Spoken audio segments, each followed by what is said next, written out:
അസ്സലാമു അലൈക്കും വറഹ്മത്തുള്ളാ. ഇവിടെ സൂചിപ്പിച്ചു വന്ന വിഷയങ്ങളുടെ തുടർച്ചയായി നമ്മൾ ആദ്യം മനസ്സിലാക്കേണ്ടുന്ന ഒരു പ്രധാനപ്പെട്ട ഒരു കാര്യം, ചാനലുകളിൽ അതുപോലെ തന്നെ പൊതു ഇടങ്ങളിൽ ഈ വിഷയം ചർച്ച ചെയ്യുമ്പോൾ പലപ്പോഴും ആ ചർച്ചകളുടെ രൂപവും ഭാവവും നമ്മൾ കൃത്യമായി ഒന്ന് അനലൈസ് ചെയ്യേണ്ടതുണ്ട് എന്നുള്ളതാണ്. എന്താണ് ഇവിടെ സംഭവിച്ചത്? ഒരു പൊതുവിദ്യാലയത്തിൽ യാതൊരു ചർച്ചയുമില്ലാതെ യാതൊരു പഠനവുമില്ലാതെ ഒരു പുതിയ പരിഷ്കാരം കൊണ്ടുവരുന്നു. ആ പരിഷ്കാരം എന്ന് പറയുന്നത് ഒന്നാമത് ജനാധിപത്യ മര്യാദകൾ പാലിക്കാതെ ജനകീയ ചർച്ചകളില്ലാതെയാണ് കൊണ്ടുവന്നത്. ആ വിയോജിപ്പ് ഒരു ഭാഗത്ത്. രണ്ടാമത്തത് അതിനോടുള്ള കൾച്ചറലായ മതപരമായ സാംസ്കാരികമായിട്ടുള്ള വിയോജിപ്പുകൾ മറുഭാഗത്ത്. ഇങ്ങനെയുള്ള ഒരുപാട് വിയോജിപ്പുകൾ ഉള്ളതുകൊണ്ട് തന്നെ അതിനെക്കുറിച്ച് കൃത്യമായി പഠിക്കുകയും ബോധവൽക്കരണം ചെയ്യുകയും ചെയ്തിട്ടും അത്തരത്തിലുള്ള എതിർസ്വരങ്ങളെ ഒന്നും പരിഗണിക്കാതെ, യാതൊരു നിലക്കും അത്തരത്തിലുള്ള വിയോജിപ്പുകളെ പരിഗണിക്കാതെ ഒരു ദിവസം പെട്ടെന്നൊരു സർക്കുലർ വഴി അത് നടപ്പിലാക്കുമ്പോൾ ഞാനതിൽ നിന്നും വിട്ടുനിൽക്കുന്നു, എൻ്റെ മകൻ അതിൽ നിന്നും വിട്ടുനിൽക്കുന്നു എന്ന ഒരു വിയോജിപ്പാണ് ഇവിടെ പ്രകടിപ്പിച്ചിട്ടുള്ളത്. പക്ഷേ എങ്ങനെയാണ് നമ്മുടെ മാധ്യമങ്ങളും നമ്മുടെ പൊതു ഇടങ്ങളും ആ ഒരു വിയോജിപ്പിനെ ചർച്ച ചെയ്തത്? ഒരു വിയോജിപ്പ് ഉണ്ടെന്ന് പറഞ്ഞാൽ സ്വാഭാവികമായിട്ടും അത് ചർച്ച വരും, മാധ്യമങ്ങൾ അത് ചർച്ചക്കെടുക്കുക എന്നുള്ളത് സ്വാഭാവികമാണ്. പക്ഷേ ഒന്ന് ആലോചിച്ച് നോക്കുക, മാധ്യമങ്ങൾ ഒരു വിഷയത്തെ ചർച്ച ചെയ്യുമ്പോൾ സ്വാഭാവികമായിട്ട് സംഭവിക്കേണ്ടത് ഒരു മാധ്യമ പ്രവർത്തനത്തിൻ്റെ ഒരു ഭാഗമാണ് എന്തിനെങ്കിലും എതിരായ ഒരു വിയോജിപ്പ് വന്നാൽ അതിനെ കൂടി ചോദ്യം ചെയ്യുക എന്നുള്ളത്. തീർച്ചയായും വിയോജിപ്പ് പ്രകടിപ്പിച്ച ആളുകളെ ചോദ്യം ചെയ്യുക എന്നുള്ളതും അവരെ വിചാരണ ചെയ്യുക എന്നുള്ളതൊക്കെ സംഭവിച്ചോട്ടെ. പക്ഷേ ഇത് കൊണ്ടുവന്ന ഗവൺമെൻറ്റിനോട് എന്തിനാ നിങ്ങളത് കൊണ്ടുവന്നത്? എന്തായിരുന്നു അതിൻ്റെ ലക്ഷ്യം? ആ ലക്ഷ്യം നിറവേറുമോ? അല്ലെങ്കിൽ അതിനെക്കുറിച്ച് പഠനങ്ങൾ നടന്നിട്ടുണ്ടോ? ജനകീയ ചർച്ചകളൊന്നും നടക്കുന്നില്ല എന്ന് പറയുന്നുണ്ടല്ലോ, ശരിക്കും നടന്നിരുന്നോ?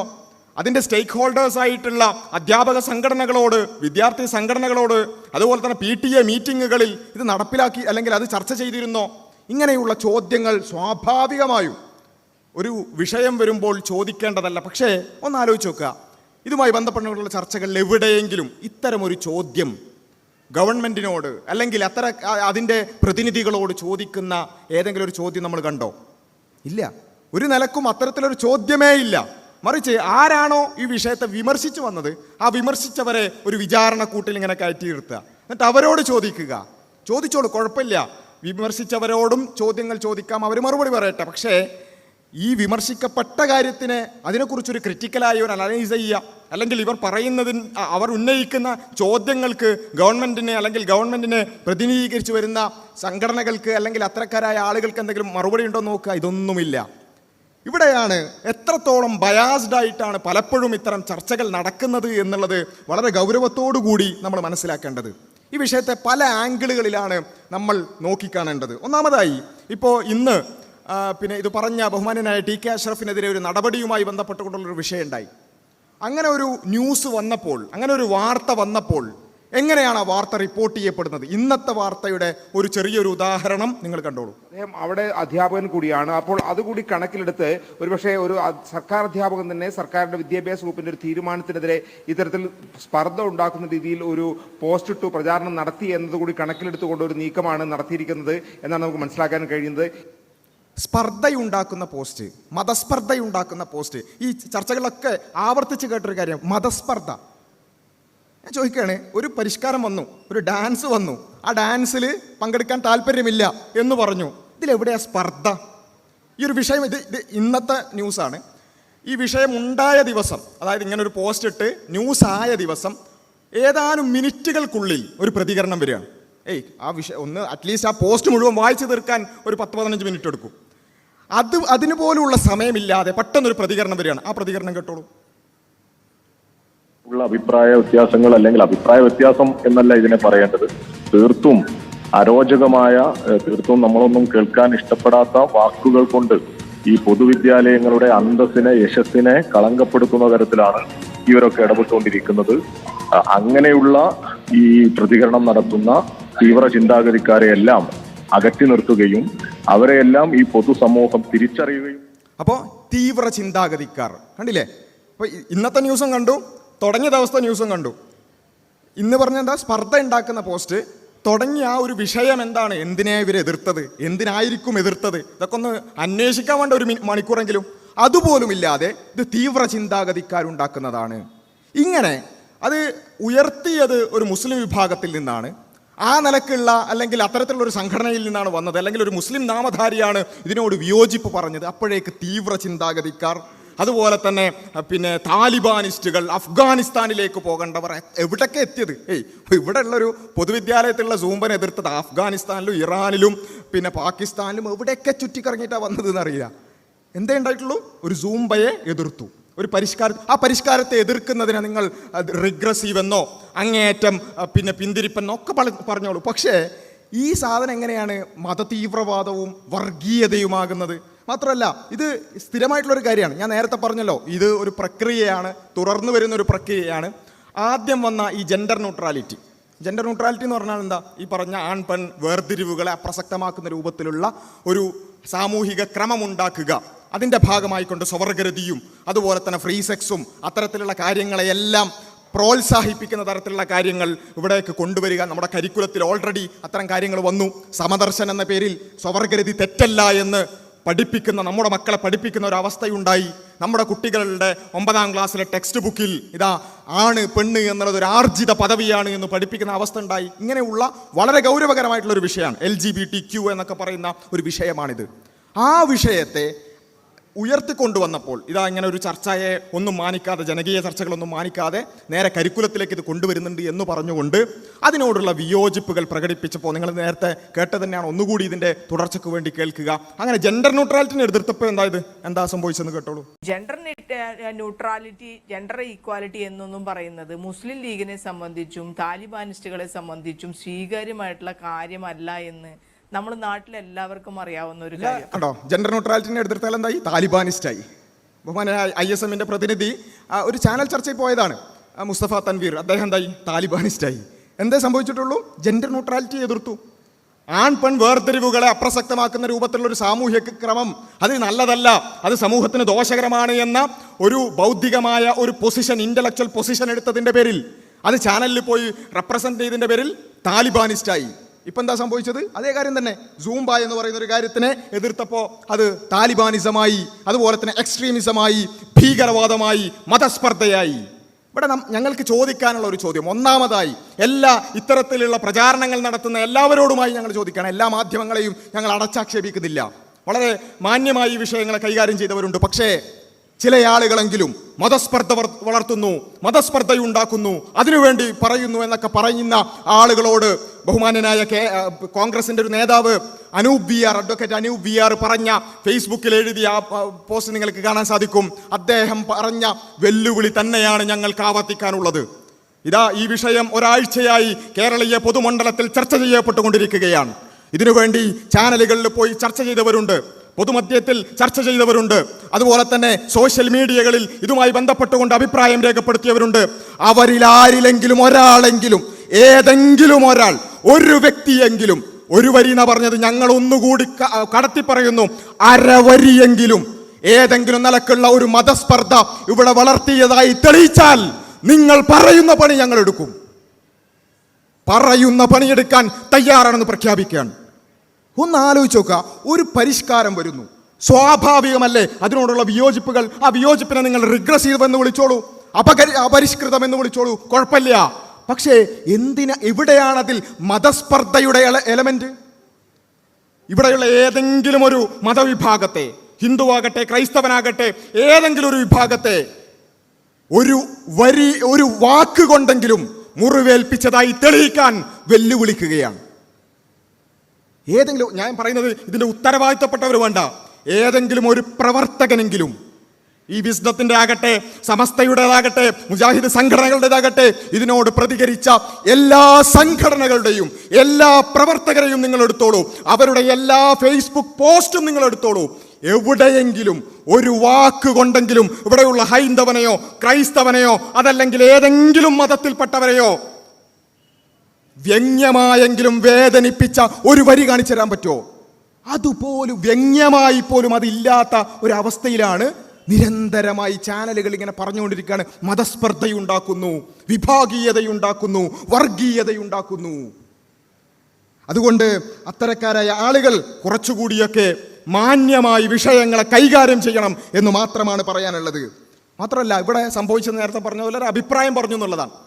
അഭിപ്രായം പറയുക എന്നുള്ളത്, ഇവരൊക്കെ ഈ പറയുന്ന ആളുകൾ, പിന്നെ ചില ബുദ്ധിജീവികൾ, സാംസ്കാരിക നായകന്മാർ, ഇവരൊക്കെ ഉണ്ട്. ഇവരൊക്കെ സ്ഥിരമായി നാഴികക്ക് 40 വട്ടം, ആഴ്ചയിൽ 7 ദിവസവും, ദിവസം 24 മണിക്കൂറും പറഞ്ഞുകൊണ്ടിരിക്കുന്ന കാര്യമാണ് ഈ അഭിപ്രായ സ്വാതന്ത്ര്യം.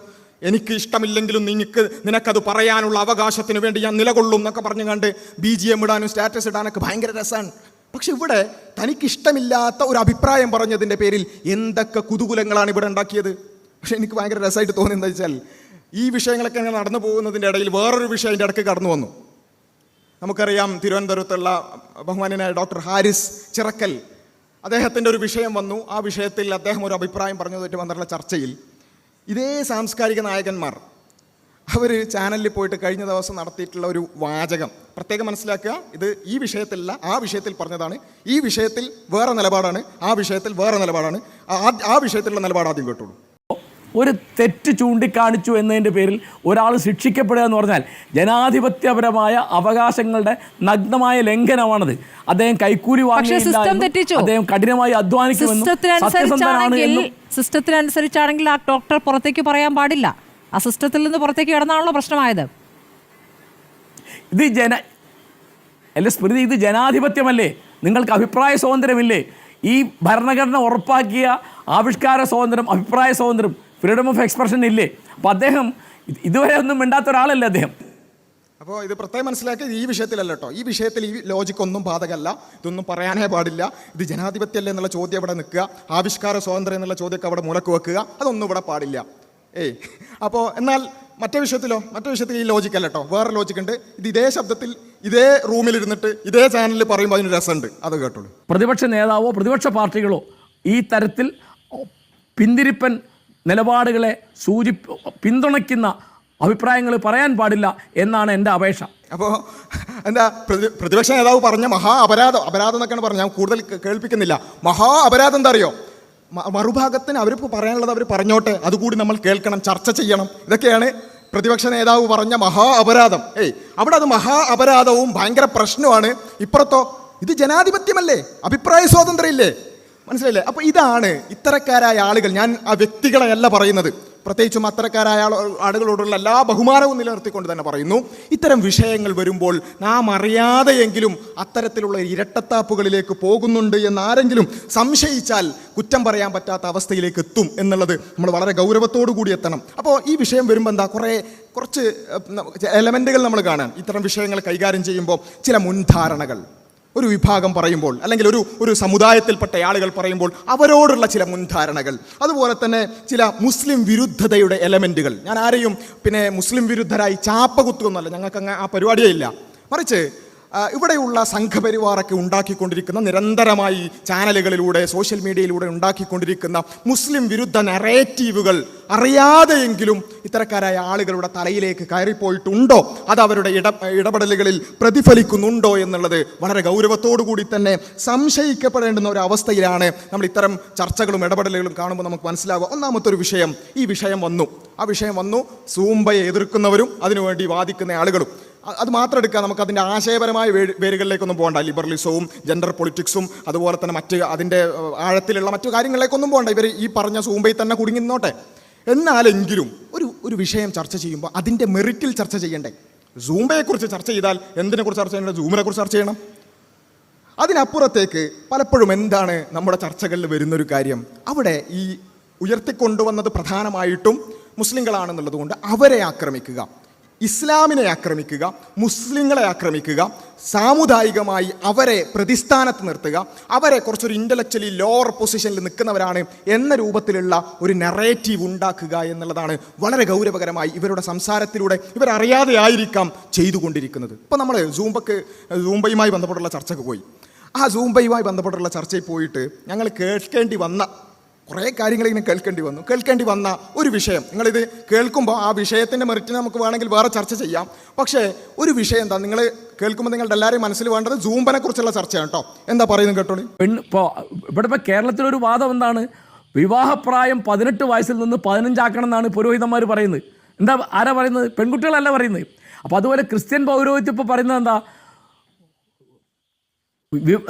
സന്താന നിയന്ത്രണം പാടില്ല. കേരളത്തിലെ സ്ത്രീകൾക്ക് മോചനം കൊടുത്ത പ്രധാനപ്പെട്ട ഒരു കാര്യം സന്താന നിയന്ത്രണമാണ്. അത് പാടില്ല. കൂടുതൽ പ്രസവിക്കുന്ന കുടുംബത്തിന് സമ്മാനം കൊടുക്കാൻ നടക്കുകയാണ് കത്തോലിക്ക പുരോഹിതന്മാർ, ആളെണ്ണം കൂട്ടാൻ വേണ്ടിയിട്ട്. അത് മുസ്ലിം പൗരോഹിത്യം നേരത്തെ ഉള്ളതാണ്. സന്താന നിയന്ത്രണം അവരെതിരാണ്. 1970 എന്തൊരു ബഹളമായിരുന്നു കേരളത്തിലെ ക്രിസ്ത്യൻ മുസ്ലിം പള്ളികളിൽ നിന്ന്. എനിക്ക് നല്ല ഓർമ്മയുണ്ട്, ഞാനിന്ന് ഡിഗ്രിക്ക് പഠിക്കുകയാണ്. അതൊക്കെ ഇപ്പോൾ പോയി. ഇതും സൂംബയും തമ്മിൽ എന്താ ബന്ധം?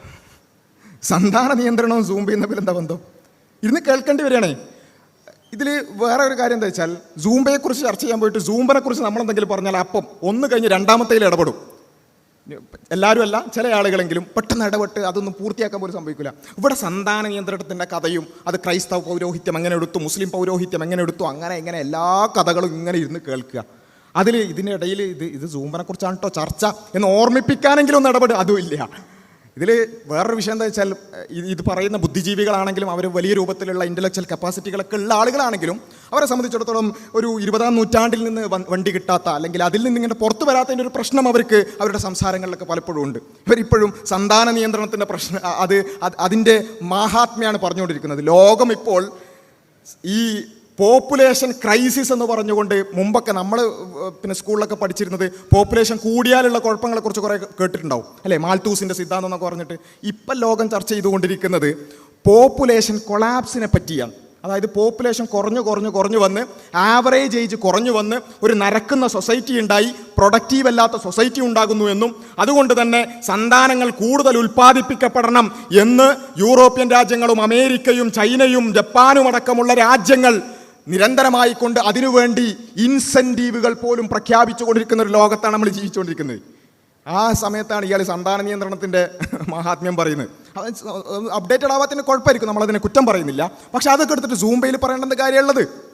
പിന്നെ വേറെ ഞാൻ ആ ചർച്ചയിൽ പങ്കെടുത്തു. ഞാനിങ്ങനെ ഒരു പ്രായമുള്ള ഒരാളുടെ അടുത്ത് പോയിട്ട് ഇങ്ങനെ കഥ കേൾക്കുന്ന ഒരു അവസ്ഥയായിരുന്നു എനിക്കുണ്ടായിരുന്നത്. അദ്ദേഹം കുട്ടിക്കാലത്തുള്ള കുറേ അനുഭവങ്ങളൊക്കെ പറയുന്നു. ഇതിനൊക്കെ സൂംബയായിട്ട് എന്താ ബന്ധം എനിക്കറിയില്ല. ആ കഥ നമുക്ക് കേൾക്കാം. എൻ്റെയൊക്കെ കുട്ടിക്കാലത്ത് മദ്രസയിൽ അറിയോ, പെൺകുട്ടികൾക്ക്, ഞാൻ സുന്നി മദ്രസയിൽ പഠിച്ച ആളാണ് ഞാൻ. 1962 ഞാൻ 5ാം തരം പരീക്ഷ പാസ്സാകുമ്പോൾ എൻ്റെ കൂടെ പഠിക്കുന്ന പെൺകുട്ടികൾക്ക് പരീക്ഷ എഴുതാൻ പാടില്ല, എഴുത്ത് പഠിക്കൽ ഹറാമാണ്. അങ്ങനെ ഇവർ പണ്ട് ഹറാമാക്കി എന്തെല്ലാം ഹലാലായി. ഇപ്പോൾ 1985 40 കൊല്ലം മുമ്പ് ഫറോക്കിലൊരു പള്ളിയിലെ ഇമാമിന് ജോലി നഷ്ടപ്പെട്ടത്. അപ്പോൾ കുട്ടിക്കാലത്തുള്ള എഴുത്തിൻ്റെ കഥയും അതുപോലെ തന്നെ മദ്രസയിലുള്ള കഥയ്ക്ക് ഇങ്ങനെ പറയാം. ഇതിട്ട് സൂംബയായിട്ട് എന്താ ബന്ധം? സൂംബയായിട്ട് ഇതും കുട്ടിക്കാലത്തെ കഥയും തമ്മിൽ എന്താ ബന്ധം? അത് ചോദിക്കാൻ പോലും ആങ്കർ തയ്യാറാവുന്നില്ല. എന്നിട്ടോ ഞങ്ങൾ തിരിച്ചു പറയാണ്, ഇദ്ദേഹം ഇങ്ങനെ ഒരു കാര്യം ഉദ്ധരിച്ചിട്ടുണ്ട്, ഇവിടെ ഫിഖ് ചർച്ച ചെയ്യേണ്ട വിഷയമല്ല, ഇവിടെ പിന്നെ കേരളീയ പൊതുസമൂഹത്തിൽ എഴുത്തുമായി ബന്ധപ്പെട്ടുകൊണ്ട്, ഇംഗ്ലീഷ് വിദ്യാഭ്യാസവുമായി ബന്ധപ്പെട്ടുകൊണ്ട് അതിനെ മുസ്ലിം സമൂഹത്തിൽ അത് പഠിപ്പിച്ചത് ഖുർആനും ഹദീസും ഉദ്ധരിച്ചുകൊണ്ടാണ് എന്നൊക്കെ നമ്മൾ പറയും. അപ്പോഴത്തേക്ക് ഇടപെടും. അത് പറയാൻ പാടില്ല, മറ്റേ കഥക്ക് ഇരുന്ന് കേൾക്കുക. ഇത് ഒരാൾ മാത്രമല്ല കേട്ടോ, ഒരു ചർച്ചയിൽ മാത്രമല്ല, ഇത് നിരന്തരമായിട്ട് കാണാൻ. വേറൊരു ചർച്ചയിലും ഇതേപോലെ പറഞ്ഞപ്പോൾ ഞാൻ അവസാനം ഒരു ഗതികെട്ടിട്ട് ചോദിച്ചു, ഇത് ഈ പറഞ്ഞ എഴുത്തിൻ്റെ കഥയും ഇംഗ്ലീഷ് വിദ്യാഭ്യാസത്തിൻ്റെ കഥയൊക്കെ ഇങ്ങനെ പറയുമ്പം തിരിച്ച് ഞങ്ങൾക്ക് ചിലപ്പോൾ ഈ കമ്പ്യൂട്ടറിൻ്റെ കഥയും അതുപോലെ തന്നെ ഗെയിലിൻ്റെ കഥയും അതുപോലെയുള്ള കാര്യങ്ങളൊക്കെ ഞങ്ങൾക്ക് ഓർമ്മ വന്നാൽ ഞങ്ങളെ കുറ്റം പറയാൻ പറ്റൂലല്ലോ. അങ്ങനെ ഞങ്ങൾക്ക് ഓർമ്മ വന്നുപോയി. സൂംബ വിഷയത്തിൽ പോയിട്ട് ഈ എഴുത്ത് പഠനവും ഇംഗ്ലീഷ് വിദ്യാഭ്യാസമൊക്കെ ഇങ്ങനെ കുറേ കേട്ട് ഞാൻ അവസാനം കമ്പ്യൂട്ടർ സമരത്തിനെ കുറിച്ച് അങ്ങോട്ട് ചോദിക്കാൻ ശ്രമിച്ചപ്പോൾ കൃത്യമായി ഇടപെടൽ വന്നു. പൂർത്തിയാക്കട്ടെ. പിന്നെ നേരത്തെ SFIന്റെ ആള് പിന്നെ ഇംഗ്ലീഷിനകത്തിന് വിദ്യാഭ്യാസത്തിനൊക്കെ പറഞ്ഞു. ഇവിടെ കമ്പ്യൂട്ടർ സമരത്തിനെ കുറിച്ചൊക്കെ ഞാൻ പറഞ്ഞാൽ അത് പ്രയാസമാകുന്നതോട് സമയത്തിന്റെ വിഷയം കൊണ്ടാണ് ബാസിൽ ഇതിന് പ്രധാനപ്പെട്ട കാര്യം. ഒരു സ്കൂളിൽ നടന്ന കാര്യങ്ങൾ നിങ്ങൾ അതിനുശേഷം കുട്ടികളോട് ചോദിച്ചിരുന്നോ? നിങ്ങൾ ആ സ്കൂളുമായിട്ട് കൺസേൺ ചെയ്തിരുന്നോ? ഏതെങ്കിലും സ്കൂളിൽ ഇത് നിർബന്ധപൂർവ്വം നടത്തിയോ? പറയാമോ? പറഞ്ഞു അതല്ലാത്ത വിഷയങ്ങൾ പറയരുത്. നേരത്തെ SFI നേതാവ് ഇവിടെയുള്ള മുസ്ലിങ്ങളെ മൊത്തത്തിൽ കൊച്ചാക്കിക്കൊണ്ട് സ്ത്രീ വിദ്യാഭ്യാസവും ഇംഗ്ലീഷൊക്കെ പറഞ്ഞപ്പോൾ ഇടപെടാത്ത ആള് ഈ കമ്പ്യൂട്ടർ സമരവും ട്രാക്ടർ സമരവും ഗെയിൽ സമരവും ഒക്കെ പറയുമ്പോൾ ഇടപെടുന്നത് ആ ഒരു അസഹിഷ്ണുത മാറ്റുന്നത് നല്ലതാണ് എന്നുള്ളതാണ്. നേരത്തെ രാഹുൽ ഈശ്വറിനോടും അതേ അസഹിഷ്ണുത കണ്ടു. അപ്പോൾ ഈ സ്ത്രീ വിദ്യാഭ്യാസവും ഇംഗ്ലീഷ് വിദ്യാഭ്യാസമൊക്കെയാണ് സൂംബ ചർച്ചയിൽ. പിന്നെ വേറൊരു ചർച്ചയിൽ പോയപ്പം വേറെ കഥ കേട്ടു. അത് നിക്കാഹിൻ്റെ കഥയായിരുന്നു. ആലോചിച്ച് നോക്കണം, ഗതികേട് നോക്കണം. ഒരു വിഷയവുമായി ബന്ധപ്പെട്ടുകൊണ്ട് ചർച്ചയ്ക്ക് പോവുക, എന്നിട്ട് ആ വിഷയവുമായി ഒരു പുലബന്ധം പോലും ഇല്ലാത്ത കുറേ കഥകൾ ഇങ്ങനെ കേൾക്കുക. നിക്കാഹിൻ്റെ കഥ കേട്ടോളൂ. ഞാൻ അതിൽ ചോദിച്ചു, ഇതിൻ്റെ ഇടയിൽ ഇതും സൂംബയും തമ്മിൽ എന്താ ബന്ധം എന്നും കൂടി ചോദിക്കുന്നുണ്ട്. ആ ചെട്ടിൽ ഞാനും എൻ്റെ പാർട്ട്ണറും കൂടി ഞങ്ങളുടെ നിക്കാഹ് വീണ്ടും രജിസ്റ്റർ ചെയ്യുന്ന ഒരു സാഹചര്യം ഉണ്ടായി. അതിനുശേഷം എല്ലാ ദിവസവും എനിക്ക് ഫോൺ കോളാണെന്നേ, എല്ലാ ദിവസവും മെസ്സേജാ, എങ്ങനെയാണ് ഞങ്ങളുടെ വിവാഹം വീണ്ടും രജിസ്റ്റർ ചെയ്യാൻ കഴിയുക? എന്തിനാ? അവരുടെ പെമ്മക്കൾക്ക് ആമക്കളെ പോലെ തുല്യത സമൂഹത്തിൽ ലഭിക്കാൻ അവരുടെ ആഗ്രഹമാണ്. ഈ തുല്യതക്കെതിരെയുള്ള പോരാട്ടമാണ് ഈ പിന്തിരിപ്പന്മാർ നടത്തുന്നത്. ഇതിനെതിരെ പോരാടുക എന്നുള്ളത് കേരള സമൂഹം മുഴുവനും ഈ ഗവൺമെന്റ് കൂടെയുണ്ട്. വി ഡി സതീശൻ എന്ത് നിലപാടെടുത്താലും ഏതാണ് നിങ്ങളെ എല്ലാ കാര്യത്തിലും നിങ്ങൾ സ്ത്രീ പുരുഷ സമത്വത്തിനെതിരാണ്. അതുകൊണ്ടാണ് നിങ്ങൾ ആൺകുട്ടികളും പെൺകുട്ടികളും പരസ്പരം മനസ്സിലാക്കാൻ നിങ്ങൾ സ്ത്രീ സമത്വത്തിനെതിരാണ്. ആൺകുട്ടികളും പെൺകുട്ടികളും അപ്പോൾ ഇതാണ് അവസ്ഥ. അപ്പോൾ ഈ നിക്കാഹിന്റെ കഥ, കുട്ടിക്കാലത്തെ കഥ, അതുപോലെ തന്നെ സന്താന നിയന്ത്രണത്തിന്റെ കഥക്ക് ഇങ്ങനെ കേൾക്കുക. വിഷയമില്ലയോ? നമുക്കൊരു വിഷയമില്ലേ? എന്താ അത്? സൂംബ ലഹരിക്ക് പരിഹാരമാണോ? അല്ലെങ്കിൽ സൂംബ അടിച്ചേൽപ്പിക്കേണ്ട കാര്യമാണോ? ആ നടപ്പിലാക്കിയ രീതികൾ ശരിയാണോ? ഇതല്ലേ ചർച്ച. ഈ ചർച്ചക്കപ്പുറത്തേക്ക് ഇങ്ങനെയുള്ള കാര്യങ്ങൾ ഒരു സമുദായവുമായി ബന്ധപ്പെട്ടുകൊണ്ട്, ഒരു മതവിശ്വാസവുമായി ബന്ധപ്പെട്ടുകൊണ്ട് വളരെ വലിയ തെറ്റിദ്ധാരണകൾ ഉണ്ടാക്കാൻ അവസരമുണ്ടാക്കി കൊടുക്കുന്ന അവസ്ഥയിലേക്ക് ബോധപൂർവമായിക്കൊള്ളണമെന്നില്ല, ഞാൻ അങ്ങനെ ആക്ഷേപിക്കുന്നില്ല. പക്ഷേ ആ രൂപത്തിലേക്കാണ് പലപ്പോഴും മാധ്യമ പ്രവർത്തകരുടെ ചർച്ചകൾ പോകുന്നത് എന്നുള്ളത് നമ്മൾ മനസ്സിലാക്കണം. അത് ഒരു എലമെൻറ്റ്. രണ്ടാമത്തെ ഒരു കാര്യം, എന്ത് വിഷയം ഉണ്ടെങ്കിലും ഇസ്ലാമുമായിട്ട് ബന്ധപ്പെട്ടുള്ളതാണ് നേരെ സ്ത്രീയിലേക്ക് കാണിക്കും. നേരത്തെ അത് കാണിച്ചിരുന്നു, അതിൻ്റെ ചെറിയൊരു ഭാഗം മാത്രം നിങ്ങൾ കേട്ടോളൂ. എന്നിട്ടും സൂംബയ്ക്കെതിരെ ഉറഞ്ഞു തുള്ളാൻ ഇത്തരം മതമൗലികവാദികളെ പ്രേരിപ്പിക്കുന്നത് എന്തായിരിക്കും? പെൺകുട്ടികൾ ശരീരം അനക്കാതെ, വീട് വിട്ടിറങ്ങാതെ, തങ്ങളുടെ ആജ്ഞപ്രകാരം മാത്രം ജീവിക്കേണ്ടവർ. അപ്പോൾ സ്ത്രീകൾ, പെൺകുട്ടികൾ, ഇതിലിവിടെ പെൺകുട്ടികളുടെ വിഷയം പ്രത്യേകമായിട്ട് വരുന്നത്. സൂംബയെ എതിർക്കുക എന്ന് പറയുന്നത് പെൺകുട്ടികൾ കളിക്കരുത് എന്നാണോ എഴുതി വെച്ചിട്ടുള്ളത്? അല്ലല്ലോ. സൂംബയുമായി ബന്ധപ്പെട്ടുള്ള വിയോജിപ്പ് അതിൻ്റെ കൾച്ചറൽ എലമെൻറ്റുകളോടാണ്. ആ എലമെൻറ്റുകൾ, അതിനോടുള്ള വിയോജിപ്പുകൾ അത് ആൺകുട്ടി കളിച്ചാലും പെൺകുട്ടി കളിച്ചാലും ഉണ്ട്. പക്ഷേ മുസ്ലിങ്ങളാണ് അത് ഉയർത്തുന്നത് എന്നുള്ളത് കൊണ്ട് ഇതിൽ പെൺകുട്ടികൾ വേറൊരു ചർച്ചയിലും കേട്ടു, അത് പ്രതികരിക്കാൻ ശ്രമിച്ചിരുന്നു. കേട്ടോ, മതത്തിന്റെ പേരിൽ ഒരു ഇസ്ലാം വിരുദ്ധത മനുഷ്യർക്ക് വിളമ്പാൻ വേണ്ടി മാത്രം ഇങ്ങനെ ഒരു വിവാദം ഉണ്ടാക്കി. ഇത് സോഷ്യൽ മീഡിയയിൽ ഓരോരുത്തർ ഇതിനെക്കുറിച്ച് പറയുമ്പോഴൊക്കെ ഒരു ഈ ഇസ്ലാം വിരുദ്ധതയ്ക്കെതിരായിട്ട് സംസാരിക്കുന്ന ഒരാളെന്ന നിലയ്ക്ക് എനിക്ക് ഭയങ്കര മനപ്രയാസം തോന്നാറുണ്ട്. അതിന് ഏതൊക്കെ വിധത്തിലാണ് ആൾക്കാർ ഒരു ഇത് മുതൽ ഇനിയിപ്പോൾ താലിബാനികളിൽ ആയി പോകും എന്നുള്ള രീതിയിലൊക്കെ ആൾക്കാർ പറയുന്നതൊക്കെ കേൾക്കുമ്പോൾ ശരിക്കും പറഞ്ഞാൽ വിഷമം തോന്നും. എങ്ങനെയാണ് ഇതിനെ ആൾക്കാർ വ്യാഖ്യാനം? അപ്പം നമ്മൾ ഇത്തരം വ്യാഖ്യാനങ്ങൾക്ക് ഇട കൊടുക്കാതിരിക്കലും ഒരു മതത്തിൽ പ്രവർത്തിക്കുന്ന ആൾക്കാരുടെ കടമയാണ്. കാരണം നമുക്കറിയാം ഈ സമൂഹം അത്രയേറെ ഇസ്ലാം വിരുദ്ധമാണ്.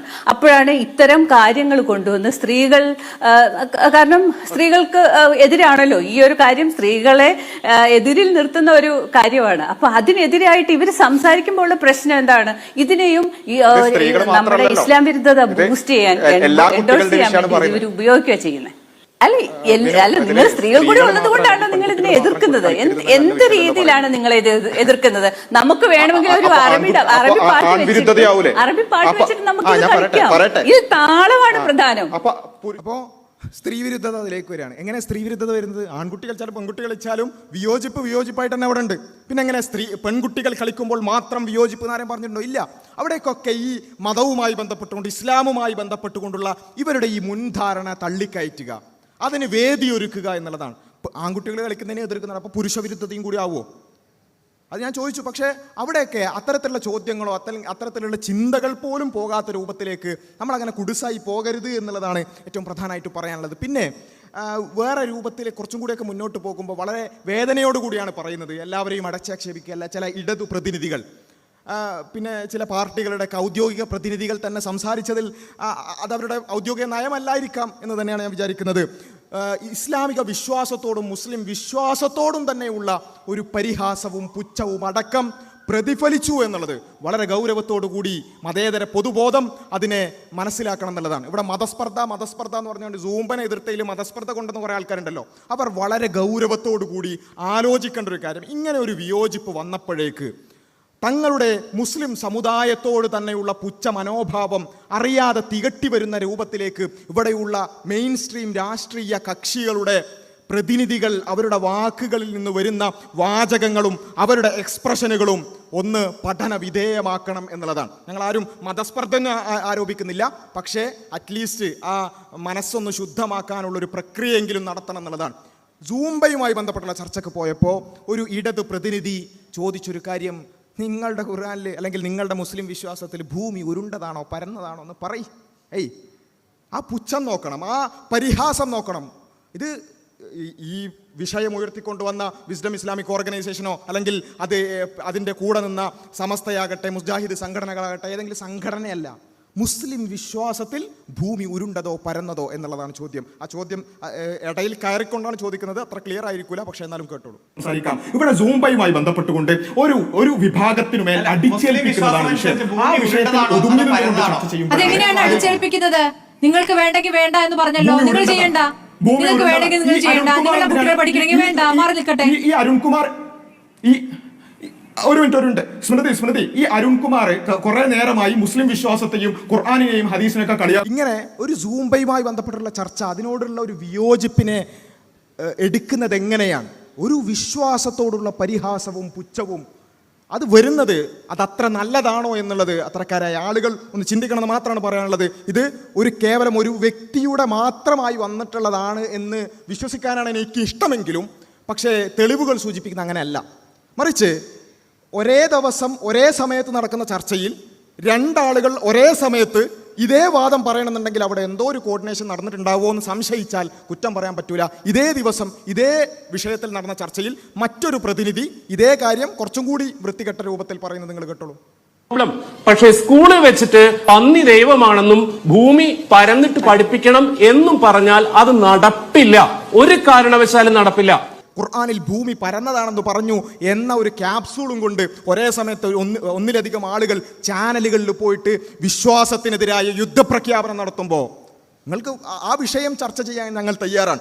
തീർച്ചയായും ഇത്തരത്തിലുള്ള ആളുകളോട് ഞങ്ങൾ പറയുന്നു, ഇന്റലക്ച്വലി പ്രമാണങ്ങൾ വെച്ചുകൊണ്ട്, ഖുർആൻ ഉദ്ധരിച്ചുകൊണ്ട്, തഫ്സീറുകൾ വെച്ചുകൊണ്ട് ഭൂമി ഖുർആനിൽ ഉരുണ്ടതോ പരന്നതോ എന്ന് നിങ്ങളെ ബോധ്യപ്പെടുത്തി തരാൻ, അല്ലെങ്കിൽ നിങ്ങൾക്കത് പറഞ്ഞു തരാൻ ഞങ്ങൾക്ക് സന്തോഷം മാത്രമേ ഉള്ളൂ. പക്ഷേ അത്തരത്തിലുള്ള മുൻധാരണകൾ വെച്ചിട്ട് അതുമായി യാതൊരു ബന്ധവുമില്ലാത്ത വിഷയങ്ങളിൽ വന്നിട്ട് പുച്ഛവും പരിഹാസവും വിതറുമ്പോൾ ഇവിടെയുള്ള പൊതുസമൂഹം വിലയിരുത്തും എന്ന് മാത്രമാണ് പറയാനുള്ളത്. പൊതുസമൂഹം വിലയിരുത്തും അത് എന്ന് മാത്രമാണ് പറയാനുള്ളത്. ഇങ്ങനെയുള്ള കുറച്ച് നെറേറ്റീവുകൾ ഇതിൻ്റെ ഭാഗമായിട്ട് തന്നെയാണ് നമ്മളിപ്പോൾ ഈ വിഷയത്തെ ഉയർത്തിക്കൊണ്ടുവന്നെന്താ, സൂംബ എന്ന് പറയുന്നത് ലഹരിക്കെതിരെ ഒരു പരിഹാരമല്ല. ഇതാണ് നമ്മൾ പറഞ്ഞത്, ലഹരിക്കെതിരെ പരിഹാരമല്ല, അതിനോട് മതപരമായ വിയോജിപ്പുകളുണ്ട്, അതിൽ നിന്ന് ഞങ്ങൾ മാറി നിൽക്കുന്നു എന്നതിന് അതിൻ്റെ അർത്ഥം എന്താ?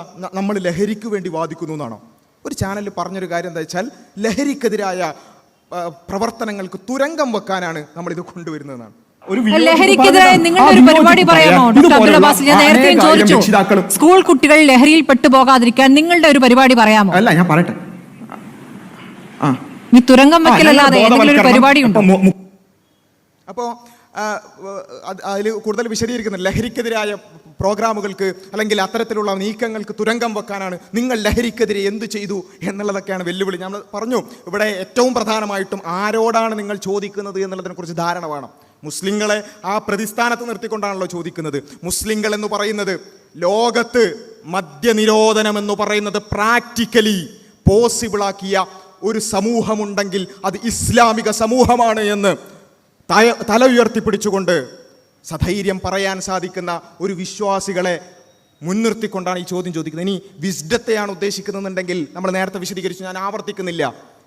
30,000-ഓളം വിദ്യാർത്ഥികളെ ഒരുമിച്ച് കൂട്ടിക്കൊണ്ട് ഒരിക്കലും തൊടില്ല ഞാൻ ലഹരിയെ എന്ന് പ്രഖ്യാപിച്ച, അങ്ങനെ കേവലം ഒരു പാട്ടിലൊതുക്കുകയല്ല, മറിച്ച് നിരന്തരമായ ബോധവൽക്കരണങ്ങളിലൂടെ കലാലയങ്ങളിലേക്ക് ഇറങ്ങിച്ചെന്നുകൊണ്ട്, ക്യാമ്പസ് ഡിബേറ്റുകൾ നടത്തിക്കൊണ്ട്, സ്ട്രീറ്റ് ലോഗുകൾ നടത്തിക്കൊണ്ട് ലഹരിക്കെതിരെ നിരന്തരമായി പോരാടിക്കൊണ്ടിരിക്കുന്ന, ഏതുവരെന്ന് ചോദിച്ചാൽ മുഖ്യമന്ത്രി വിളിച്ച മീറ്റിങ്ങിൽ പോയി കൃത്യമായ പഠനങ്ങൾ നടത്തിക്കൊണ്ട് ലഹരിക്കെതിരെ നമുക്ക് എന്ത് ചെയ്യാൻ സാധിക്കുമെന്ന് സർക്കാരിന് ഒരു ഡോക്യുമെന്റ് സമർപ്പിച്ചവരാണ് വിസ്ഡം സ്റ്റുഡൻസ് എന്ന് പറയുന്നത്.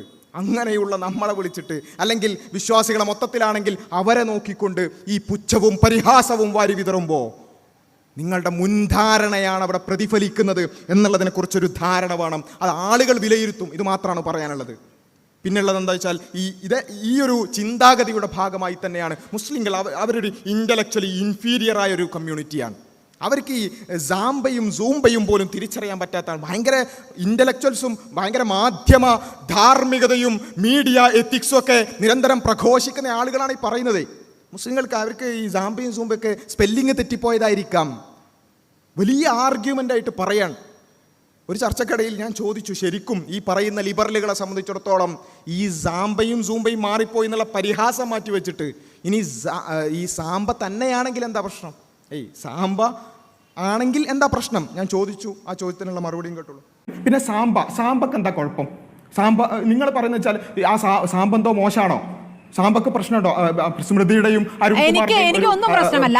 നിങ്ങളെ സംബന്ധിച്ച് സൂംബയും സാമ്പയും തമ്മിൽ വ്യത്യാസം നിങ്ങൾക്ക് അറിയാമോ എന്നായിരിക്കും ചോദിച്ചിട്ടുണ്ടാവുക അരുൺകുമാർ. എനിക്കിത് രണ്ടും പ്രശ്നമല്ല. സാമ്പയായിരിക്കും എന്ന് പറഞ്ഞ് പരിഹസിച്ചുകൊണ്ടാണ് പറയുന്നത്. സ്കൂള് ഒന്നും പ്രശ്നമാവില്ല, അതാണ് നിങ്ങളുടെ പ്രശ്നം. അതായത് നിങ്ങളെ സംബന്ധിച്ചിടത്തോളം സംസ്കാരമോ അല്ലെങ്കിൽ വസ്ത്രധാരണവുമായി ബന്ധപ്പെട്ടുള്ള നിങ്ങൾക്ക് വിഷയമല്ല. കാരണം നിങ്ങൾ നിങ്ങൾ അതുകൊണ്ട് അരുൺകുമാറിന് പ്രശ്നമുണ്ടോ? അരുൺകുമാറിന് സാമ്പ പ്രശ്നമുണ്ടോ? നിങ്ങളുടെ ഔദ്യോഗിക എനിക്കൊന്നും പ്രശ്നമില്ല. ഇതിനൊക്കെ ആസ്വദിക്കുന്ന ആളാണ് ഞാൻ. ആസ്വദിക്കുന്ന ആളാണ്. ഇതൊക്കെ പഠിക്കണം. അത്രേ ഉള്ളൂ. ഇപ്പൊ ഈ പറയുന്ന കേട്ടത്തൊന്നും ഇപ്പൊ സാമ്പയും സൂമ്പി മാറിപ്പോയതാണോ? ഈ മാറിപ്പോയതാണെന്ന് വിചാരിക്കുക. സാമ്പയാണെങ്കിൽ എന്താ കുഴപ്പം? ഇവരുടെ ലോകവീക്ഷണ പ്രകാരം സാമ്പയാണെങ്കിൽ എന്താ പ്രശ്നം ചോദിക്കുമ്പോൾ അത് കുഴപ്പമില്ല. അപ്പം ഞാൻ പറയുന്നത് ഇവിടെയാണ് നമ്മൾ വളരെ ഗൗരവത്തോടു കൂടി ഇവരുടെ ഈ മുസ്ലിം സമൂഹത്തോടുള്ള സമുദായത്തോടുള്ള ആ ചിന്താഗതി ഇതിൽ നിന്ന് വ്യക്തമാണ്.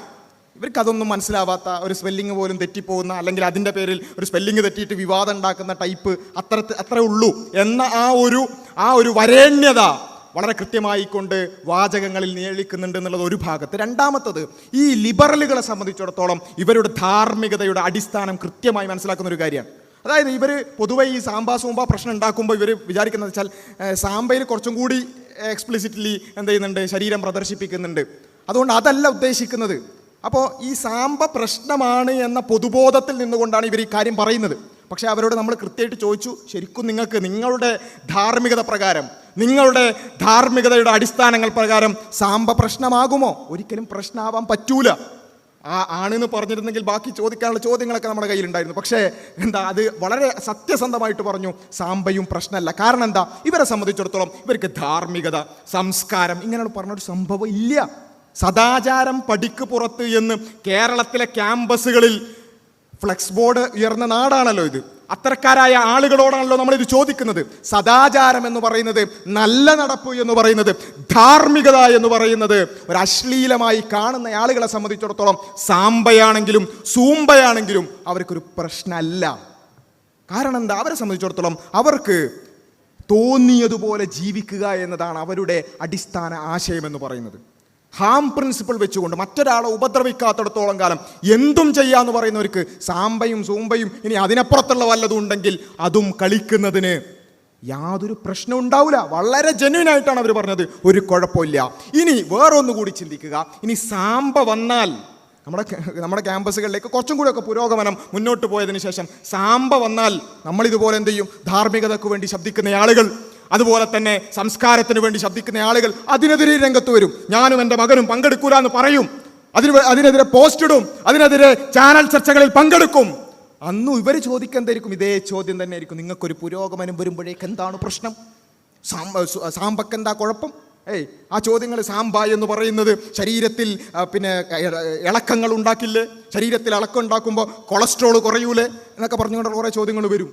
ഇനി അതിനപ്പുറത്തേക്കുള്ള അശ്ലീലം വല്ലതും ഉണ്ടെങ്കിൽ അതിനും ഇവർക്ക് ഇതുപോലെ ന്യായം ഉണ്ടാവും. പക്ഷേ പൊതുജനത്തോട് എനിക്ക് പറയാനുള്ളൊരു കാര്യം എന്താ വെച്ചാൽ, ഇവരുടെ ഈ പിടിയില്ലാത്ത ധാർമ്മികതയായിട്ട് മുന്നോട്ട് പോവുകയാണെങ്കിൽ സാമ്പയും വരും, അതിനപ്പുറവും വരും. പക്ഷേ ഇപ്പോഴെങ്കിലും തിരിച്ചറിഞ്ഞില്ലെങ്കിൽ ഇത് പിടിച്ചാൽ കിട്ടുന്നതായിരിക്കില്ല എന്നാണ്. അതുകൊണ്ടാണ് വളരെ ഗൗരവത്തോടുകൂടി ഈ പോരാട്ടം മുന്നോട്ട് തന്നെ കൊണ്ടുപോകാൻ ഞങ്ങൾ തീരുമാനിക്കുന്നത്. ഇത് കേവലം ഒരു സൂമ്പയിൽ ഒതുങ്ങുന്ന ഒരു വിഷയമല്ല. കേവലം സൂമ്പയുമായി ബന്ധപ്പെട്ടുകൊണ്ടുള്ള അതിനോട് മാത്രമുള്ള വിയോജിപ്പല്ല ഇത്. നാളെ സാമ്പ കൊണ്ടുവന്നാലും, നാളെ വേറെ ഏത് അശ്ലീലം കൊണ്ടുവന്നാലും, DJ പാർട്ടികൾ കൊണ്ടുവന്നാലും, തുണിയില്ലാത്ത ആട്ടങ്ങൾ കൊണ്ടുവന്നാലും എതിർത്താൽ ഇവർ നാളെയും ഇന്ന് സൂമ്പയുടെ വിഷയത്തിൽ ചോദിക്കുന്ന അതേ ചോദ്യങ്ങളുമായിട്ട് വരും. എതിർത്തവരെ താലിബാനികളാക്കും, എതിർത്തവരെ മതമൗലികവാദികളാക്കും, എതിർത്തവരെ ഭീകരവാദികളാക്കും. പോസ്റ്റ് എന്താന്ന് പോലും നോക്കാതെ അത് എക്സ്ട്രീമിസ്റ്റുകളായ ആളുകൾ പറയുന്നതാണെന്ന് പറയും. എതിർത്ത ആളുകൾ മതസ്പർദ്ധ ഉണ്ടാക്കുന്നതാണെന്ന് പറയും. അന്ന് എതിർക്കാൻ കൂടുതൽ ആളുകൾ ഉണ്ടാകില്ല. അതുകൊണ്ടാണ് പറയുന്നത്, ഇത് കേവലമായിട്ടുള്ള സൂമ്പയിൽ ഒതുങ്ങുന്ന ഒരു വിഷയമല്ല. മറിച്ച് ഇത് ഈ ആശയത്തിൽ നിന്നും അതിൻ്റെ ഇമ്പോസിഷൻ, അത് കൾച്ചറലി ഇമ്പോസ് ചെയ്യുന്ന ഒരു വിഷയമാണ്. അതുകൊണ്ടാണ് ജെൻഡർ ന്യൂട്രാലിറ്റിയുടെ വിഷയത്തിൽ ഞങ്ങൾ അന്നു മുതൽ ഇന്ന് വരേക്കും പറഞ്ഞുകൊണ്ടിരിക്കുന്ന ഒരു വിഷയം, ഏതെങ്കിലും പ്രസ്താവനകളിൽ മയങ്ങിപ്പോകരുത്. ജെൻഡർ ന്യൂട്രാലിറ്റി അടിച്ചേൽപ്പിക്കില്ല പ്രസ്താവന എന്നതോടുകൂടി നമ്മളെല്ലാവരും സമാധാനപ്പെട്ടു. ഇപ്പോൾ നമ്മുടെ കുട്ടികൾ ആണോ പെണ്ണോ എന്നുള്ളത് ആർജിച്ചെടുക്കുന്നതാണെന്ന് പഠിച്ചുകൊണ്ടിരിക്കുക. കുട്ടികൾ സ്കൂളിൽ ഇരുന്നിട്ട് പഠിച്ചുകൊണ്ടിരിക്കുകയാണ്. സമദർശൻ എന്ന് പറഞ്ഞ മൊഡ്യൂൾ ഉണ്ടാക്കിക്കൊണ്ട് ഈ പറഞ്ഞ സ്വവർഗരതി പോലെയുള്ള അങ്ങേയറ്റം വൃത്തികെട്ട കാര്യങ്ങൾ, അത് കുഴപ്പമില്ല, തെറ്റല്ലാന്ന്. ധാർമ്മികതയാണ് പഠിപ്പിക്കുന്നത്. ധാർമ്മികതയാണ് അവിടെ പഠിപ്പിക്കുന്നത്. ലിബറൽ ധാർമ്മികത കുട്ടികളെ ഇരുത്തി പഠിപ്പിച്ചുകൊണ്ടിരിക്കുകയാണ്. സ്വവർഗരതി തെറ്റല്ല എന്ന് NSS ക്യാമ്പുകളിൽ ഇപ്പോൾ പഠിപ്പിച്ചുകൊണ്ടിരിക്കുന്നു. അപ്പോൾ ഞാൻ പറയുന്നത്, ഇത് ഏതെങ്കിലും ഒരു വിഷയത്തിൽ ഒതുക്കിയിട്ട് അതിൽ പ്രതികരിക്കേണ്ടിയിരുന്നില്ല. ഇതിൽ ഇങ്ങനെ പ്രതികരിച്ചാൽ മതി. ആയിക്കോട്ടെ, പ്രതികരിക്കുന്നതിൻ്റെ അവധാനതയും അതിൻ്റെ രൂപവും ഒക്കെ നമുക്ക് ആ രൂപത്തിൽ തന്നെ ചർച്ച ചെയ്യാം. പക്ഷേ ഇതിനെ എതിർത്തില്ല എന്നുണ്ടെങ്കിൽ ഈ വര എങ്ങോട്ടും നീണ്ടുപോകാമെന്ന് മാത്രം മനസ്സിലാക്കുക.